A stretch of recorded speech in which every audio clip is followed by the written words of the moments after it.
ಶಾಂತಿ, ನನಗೊಂದು ಸ್ವಲ್ಪ ಹೊಟ್ಟೆ ಹಸಿವಾಗ್ತಾ ಇದೆ. ಸ್ವಲ್ಪ ಏಯ್, ತಮಾಷೆ ಮಾಡ್ತಿದ್ಯಾ? ವಿಕಾಸ್ನ ನೋಡಿದ್ಯಾ ಅಂತ ನಾನ್ ಕೇಳಿದ್ರೆ ಹಸುವಾಗ್ತಿದೆ ಅಂತ ಹೇಳ್ತೀಯಾ? ಅಲ್ಲ, ಅದು ಅಂದ್ರೆ ನಾನ್ ಕೇಳೋ ಪ್ರಶ್ನೆಗೆ ಉತ್ತರ ಕೊಡಪ್ಪ. ವಿಕಾಸ್ನ ಭೇಟಿ ಮಾಡ್ದ್ಯಾ ಇಲ್ವಾ? ಚಿನ್ನು, ನಾನ್ ಕೇಳ್ತಾನೆ ಇದ್ದೀನಿ, ಯಾಕೆ ಉತ್ತರ ಕೊಡ್ತಿಲ್ಲ?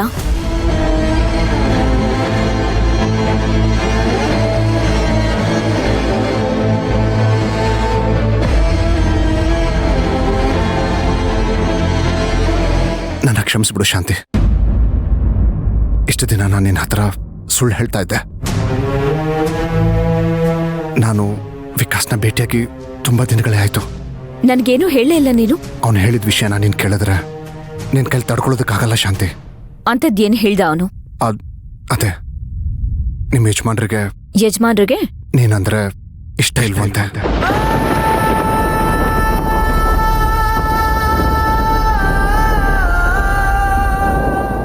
ಅವರಿಗೆ ಮಂತ್ರನ ಮದುವೆ ಆಗೋದಕ್ಕಿಂತ ಮುಂಚೆಯಿಂದನೂ ನಿನ್ನ ಕಂಡ್ರೆ ಆಗ್ತಿರ್ಲಿಲ್ವಂತೆ. ನೀನ್ ಬದುಕಿರುವಾಗ, ಅದೇ ಶಾಂತಿ ಬದುಕಿರುವಾಗ,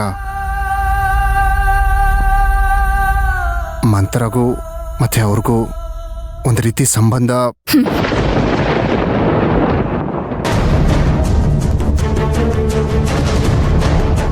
ಸಾಕು, ಬೇಡ.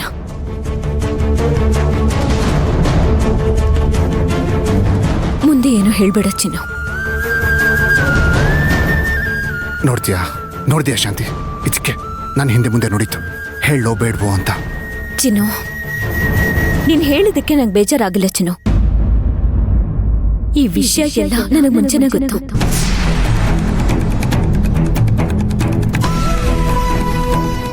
ಶಾಂತಿ, ಗೊತ್ತಿತ್ತಾ? ಏನ್ ಹೇಳ್ತಿದ್ಯಾ ಶಾಂತಿ ನೀನು?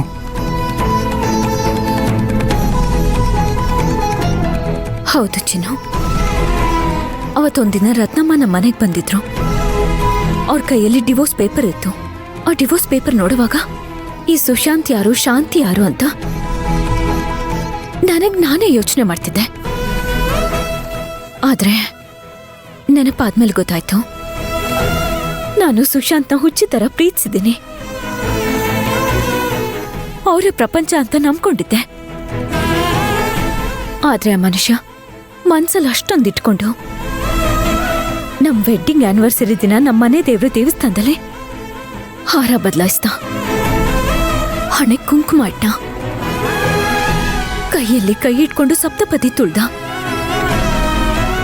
ಅದೆಲ್ಲ ಮಾಡಾದ್ಮೇಲೆ ಕೊನೆಗೆ ಡಿವೋರ್ಸ್ ಪೇಪರ್ಗೆ ನನ್ನ ಕೈಲಿ ಸೈನ್ ಮಾಡಿಸ್ಕೋಬೇಕು ಅಂತ ಅನ್ಕೊಂಡಿದ್ದ. ಅದೆಲ್ಲ ಗೊತ್ತಾಗಿದ್ ನನ್ಗೆ ಡಿವೋರ್ಸ್ ಪೇಪರ್ ವಿಚಾರ ಮಾತ್ರ ನನ್ಗೆ ಯಾಕೆ ಗೊತ್ತಾಗಿಲ್ಲ. ಅಷ್ಟೆಲ್ಲ ಮಾಡೋ ಬದಲು ನನ್ನ ಒಂದೇ ಸಲ ಕೊಂದು ಹಾಕ್ಬೋದಿತ್ತಲ್ವಾ? ನಾನವತ್ತು ಬೆಟ್ಟದ ಮೇಲಿಂದ ಕಾಲ್ ಜಾರಿ ಬಿದ್ದು ನಾನು ಜೀವಕ್ಕೋಸ್ಕರ ಹೋರಾಡ್ತಾ ಇದ್ದೆ. ನನ್ನ ಕಾಪಾಡ್ಬೇಕು ಅನ್ಕೊಂಡಿದ್ದ ಮನುಷ್ಯನ ಕಣ್ಣಲ್ಲಿ ಸತ್ಯ ನೋಡ್ದೆ, ಪ್ರೀತಿನೂ ನೋಡ್ದೆ. ಆದ್ರೆ ಈ ತರ ಜೀವಂತವಾಗಿ ಸುಟ್ಟು ಹಾಕೋ ಹಾಗೆ ನನ್ನ ಹತ್ರನೇ ನನ್ನ ಕೈಯಾರೆ ಡಿವೋರ್ಸ್ ಪೇಪರ್ಗೆ ಸೈನ್ ತಗೊಳ್ತಾರೆ ಅಂತ, ಅದಕ್ಕೋಸ್ಕರ ಅಲ್ಲಿ ಕರ್ಕೊಂಡು ಹೋಗ್ತಾರೆ ಅಂತ ನನ್ನ ಕನ್ಸ್ ಮನ್ಸಲ್ಲೂ ಅನ್ಕೊಂಡಿರ್ಲಿಲ್ಲ ಚಿನ್ನು. ಸುಶಾಂತ್ ಅವರು ನನ್ನ ಏನಂತ ಅನ್ಕೊಂಡಿದ್ದಾರೆ? ನಾನವ್ರ ಹೆಂಡ್ತಿನ, ಸ್ನೇಹಿತನ, ದ್ವೇಷಿನ, ಬೇಡವಾದವಳ ಅಥವಾ ಮನುಷ್ಯಲೇ ಅಲ್ವಾ? ಇಲ್ಲ, ಅವ್ರ ದೃಷ್ಟಿಲಿ ನಾನು ಆಟದ ವಸ್ತುನಾ? ನನ್ನನ್ನು ಏನ್ ಅನ್ಕೊಂಡಿದ್ದಾರೆ ಚಿನ್ನು? ನೋಡ್ತೀಯಾ ನೀನ್ ಈ ತರ ಬೇಜಾರು ಮಾಡ್ಕೋತೀಯ ಅಂತಾನೆ ನಾನು ಏನು ಹೇಳೋದ್ ಬೇಡ ಅಂತ ಸುಮ್ಮನೆ ಇದ್ದೆ.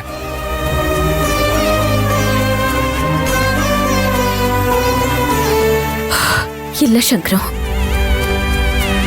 ನಾನೊಂದು ಗಟ್ಟಿ ನಿರ್ಧಾರ ಮಾಡಿದ್ದೀನಿ.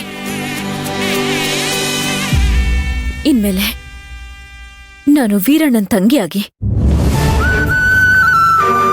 ರಾಘವ್ಗೆ ಅಮ್ಮನಾಗಿ, ಮಾವನವ್ರಿಗೆ ಮಾತು ಕೊಟ್ಟಿರೋ ಹಾಗೆ ಶಾಂತಿ ನಿವಾಸದ ಸೊಸೆ ಆಗಿ ಆ ಮನೆನ ಕಾಪಾಡ್ಬೇಕಾಗಿರೋದು ನನ್ನ ಜವಾಬ್ದಾರಿ. ನಾನಿದೆಲ್ಲ ಮಾಡ್ಬೇಕು ಅಂತಂದ್ರೆ ನೀನ್ ನನ್ನ ಜೊತೆಲಿರ್ಬೇಕು ಚಿನ್ನು. ಇರ್ತೀಯ ತಾನೆ? ಇರ್ತೀನಿ ಶಾಂತಿ. ನಾನು ಉಸಿರಿರೋವರೆಗೂ ನಿನ್ ಜೊತೆಗಿರ್ತೀನಿ. ಸರಿ, ಈಗ ಹೇಳು, ಈ ಚಿನ್ನು ಏನ್ ಮಾಡ್ಬೇಕು ಅಂತ? ಇನ್ಫಾರ್ಮರ್ ಆಗಿರೋ, ಆ ಮಂತ್ರಗೆ ಇನ್ಫಾರ್ಮರ್ ಆಗಿರೋ. ಗಗನ ಮಳೆಯ ಹರಿಸಿ ತಿಳಿಸಿ ಬಿಡುವೆ ಪ್ರೀತಿಯ. ಹೇ ಧರಣಿ ಆಗಿ ಕಳಿಸಿ ತಿಳಿಸಿ. ನಿಮ್ ಹತ್ರ ಸ್ವಲ್ಪ ಮಾತಾಡ್ಬೇಕು. ಹೇಳು ಮಂತ್ರ, ಏನ್ ವಿಷಯ? ಹೇಳು, ಏನು? ನನ್ ಮಾತ್ ಕೇಳಿಸ್ಕೊಳ್ಳೋ ತರ ಕಾಣಿಸ್ತಿಲ್ವಲ್ಲ? ನೀನ್ ಹೇಳಿದ್ರೆ ನನ್ ಕಿವಿಗ್ ಬೀಳುತ್ತೆ. ಹೇಳು, ಏನ್ ಮಾಡ್ಬೇಕೀಗ? ಹೇಳದ್ ಕೇಳಿಸುತ್ತೆ ಅಂದ್ರಿ, ಕೇಳಿಸ್ಕೊಂಡ್ಮೇಲೆ ನನಗ್ ಗೊತ್ತಿಲ್ಲ ಅಂದ್ಬಿಟ್ರೆ ಆಮೇಲೆ ಏನ್ ಮಾಡ್ಲಿ? ನಿಜವಾಗ್ಲೂ ಹೆಂಡತಿ ಮಾತ್ ಕೇಳ್ಬೇಕು ಅನ್ನೋ ಹಾಗಿದ್ರೆ ಮೊದ್ಲು ಟಿವಿ ಆಫ್ ಮಾಡ್ಬೇಕು. ಟಿವಿನೇ ನೋಡಿಲ್ಲ ಅನ್ನೋ ಹಂಗಾಡ್ತಾರೆ. ಸರಿ, ಈಗೇನ್ ನನಗ್ ಕ್ಲಾಸ್ ತಗೋಬೇಕು ಅಂತ ಅನ್ಕೊಂಡಿದ್ಯಾ ನೀನು? ನನಗೆ ಒಂದ್ ಅನುಮಾನ. ಇವಾಗ ನಿಂಗೆ ಬಂದಿರೋ ಅನುಮಾನ ಏನು? ವೀರಣ್ಣ ಕೊಟ್ಟಿರೋ ದುಡ್ಡಿಗೆ ನಾವು ಕೊಡ್ಬೇಕಾಗಿರೋ ಬಡ್ಡಿ ದುಡ್ಡಿಗೆ ಬದಲಾಗಿ ಪಾರ್ಟ್ನರ್ಶಿಪ್ಪಿಗೆ ಬರ್ತಾರೆ ಅಂತ ಹೇಳಿದ್ರಿ. ಅದಕ್ಕೆ ನೀವು ಹೂ ಅಂತ ಒಪ್ಕೊಂಡೆ ಅಂತ ನನ್ನ ಹತ್ರ ಸುಳ್ಳು ಹೇಳಿದ್ರಲ್ಲ. ಅದಾದ್ಮೇಲೆ ನಾನು ಬೇಡ ಅಂತ ಹೇಳಿದ್ರಿಂದ ಅವಳನ್ನ ಪಾರ್ಟ್ನರ್ ಆಗ್ಬೇಡ ಅಂತ ಹೇಳ್ಬಿಟ್ರಿ ಅಲ್ವಾ? ಹೇಳ್ದೆ.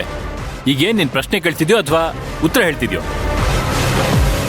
ಇಲ್ಲ ಅನುಮಾನ ಅನ್ನೋ ಹೆಸರಲ್ಲಿ ಬೇರೆ ಏನಾದ್ರೂ ಕೇಳ್ತಿದ್ಯಾ? ಕರೆಕ್ಟ್ ಕರೆಕ್ಟ್ ಆದ್ರೆ ರಾಂಗ್ ಅಂತ ಹೇಳೋಳು ಈ ಮಂತ್ರ.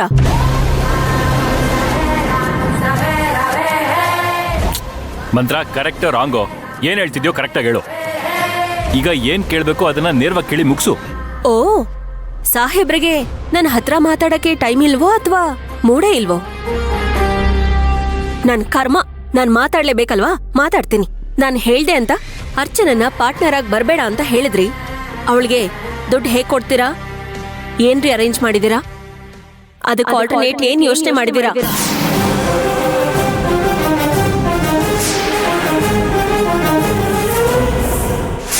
ನೀನ್ ಹೇಳ್ದಂಗೆ ಮಾಡ್ತಿದ್ದೀನಿ ಅಂತ ಅವಳು ತುಂಬಾ ನಿಷ್ಠೆ ಆಗಿರೋ ತರ ನಡ್ಕೋಬೇಕು.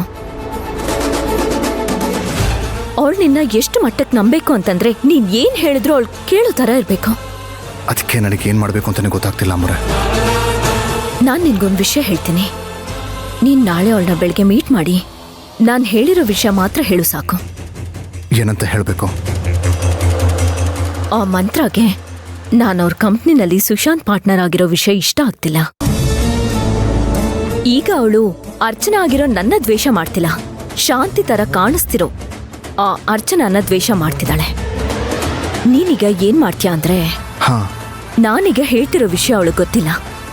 ಸುಶಾಂತ್ ನನ್ನೂ ಸಿದ್ಧಾರ್ಥ್ನು ಪ್ರಾಜೆಕ್ಟ್ ಅಲ್ಲಿ ಪಾರ್ಟ್ನರ್ ಆಗಿ ಮಾಡ್ಬಿಟ್ಟಿದ್ದಾರೆ. ಆದ್ರೆ ಈ ವಿಷಯ ಅವಳು ಗೊತ್ತಾಗದೇ ಇರೋ ಹಾಗೆ ಮುಚ್ಚಿಟ್ಟಿದ್ದಾರೆ. ಹೌದಾ? ಹೌದು. ಈ ವಿಷಯ ನಿಮ್ಗೆ ಗೊತ್ತಾಯ್ತು? ನಾನ್ ನಿನ್ನ ಬುದ್ಧಿವಂತ ಅನ್ಕೊಂಡಿದ್ದೆ. ದಡ್ಡ ನೀನು. ಅಲ್ಲ, ಅಗ್ರಿಮೆಂಟೇ ನನ್ ಜೊತೆ ನಡೆದಿದೆ ಅಂತ ಹೇಳ್ತಾ ಇದ್ದೀನಿ. ಈ ವಿಷಯ ನನಗೆ ಹೇಗೆ ಗೊತ್ತಾಯ್ತು ಅಂತ ಕೇಳ್ತಿದ್ಯಲ್ಲ? ಹೌದಲ್ವಾ? ಸಾರಿ, ಹೇಳಿ ಮುಂದೆ.